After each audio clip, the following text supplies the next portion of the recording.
This is Taya Graham and Stephen Janis reporting for the Real News Network in Baltimore City, Maryland. We're here at the Metropolitan United Methodist Church, where there's a meeting of the Civilian Review Board at Weston Landvale in the same neighborhood where Detective Sean Suiter was just murdered 2 weeks ago. So we're listening to the Civilian Review Board. Delegate Jill Carter, who's in charge of the Civil Rights and Wage Enforcement Office, was there, and she had some members of the Civilian Review Board there. And we got to hear from the community. What do you think the main complaints were? Well, the first thing is people should know the Civilian Review Board is the only sort of civilian oversight body that the city has. So they came into the community because there were a lot of complaints about the investigation. When Detective Suiter, if people don't know it, a Baltimore City homicide detective, was killed or died in this neighborhood, they pretty much locked down the entire neighborhood. So you had Jill Carter from the Civilian Review Board and the entire board here to hear concerns of the community, along with the Maryland ACLU. And what we heard was from a lot of different people, tremendous anger that, number one, that the community was kind of on lockdown, that people were being frisked. Jill Carter said actually they're investigating complaints of people being falsely imprisoned. So obviously this community was turned upside down during this investigation. That's a very serious complaint to say that you were falsely imprisoned. If the Civilian Review Board is looking into that, couldn't that mean there's some disciplinary action for the police officers involved? Certainly it would be, you know, there are certain rules that the ACLU outlined about when you can be stopped, under what circumstances. You know, usually what they were using was the stop and frisk law that says an officer has to have reasonable articulable suspicion. But nevertheless, you know, the ACLU was there to counsel people. And yes, it is a very serious charge. And I think the other thing the community was what angered about that we saw was a disparity between the length that the city goes to investigate the murder of one of their own versus people in the community.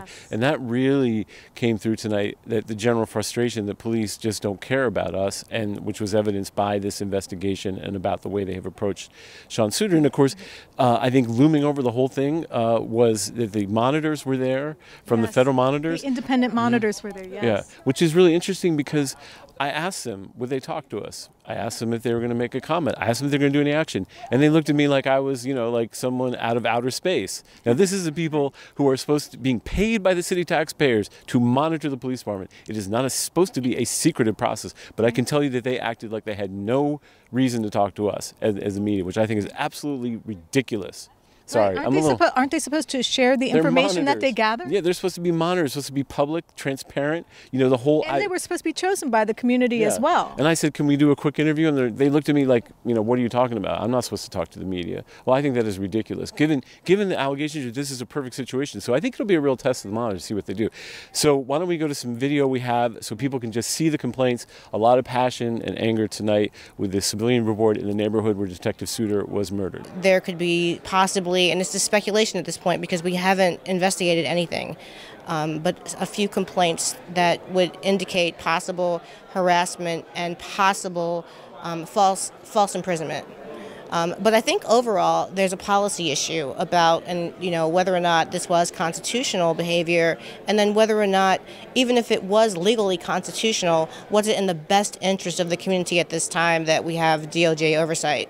And, well, I mean, you know, the consent decree. Not just bad, just completely kind of dismissive of why we're even here under a consent decree. We're here because of the question of constitutional policing, and then we do this extremely radical act of cordoning off a community, which is questionably unconstitutional. Well, and I think too, in the idea of making people understand that we're valuable.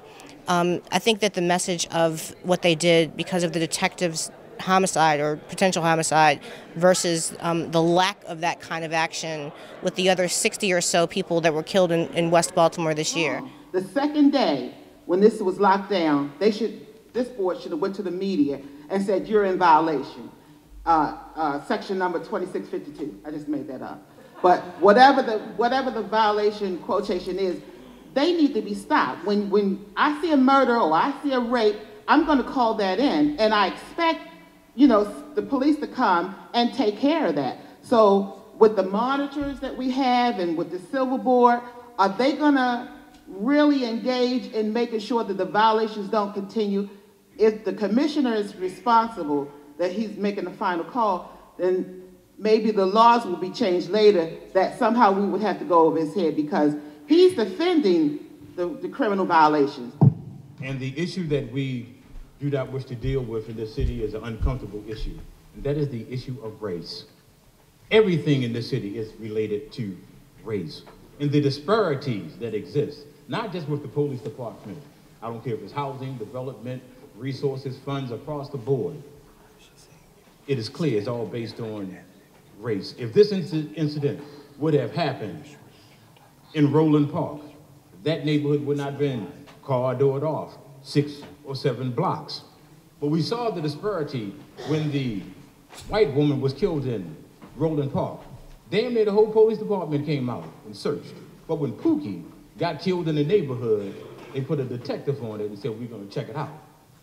The thing is with this body, and as bodies like this have been developed and put together throughout the country, they have been ineffective because they have no subpoena power. They even do not have the power to be able to take these officers before the grand jury here in Baltimore City. And the people here in this city should have access to the grand jury. The police cannot police the police. What we're dealing with in Baltimore City is a criminal organization. But to directly deal with the issue regarding the community being locked down, briefly, I was in Belize. My 20-year-old son was here. I was not able to enjoy my vacation because all I could think about was what would happen if the police engaged my son inappropriately. And so from that, I want to just express 3 things that I think the review board should definitely take a look at that don't just have to do with this particular incident. Whenever there was a shooting that was mentioned back in August of a young man named Jeffrey, the police put these lights up. And I understand that the lights are supposed to help deter crime.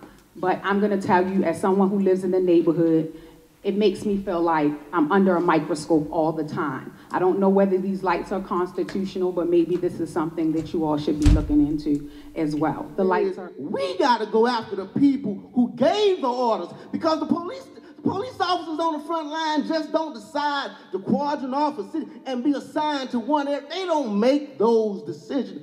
This came from the police commissioner, and that's where we have to start.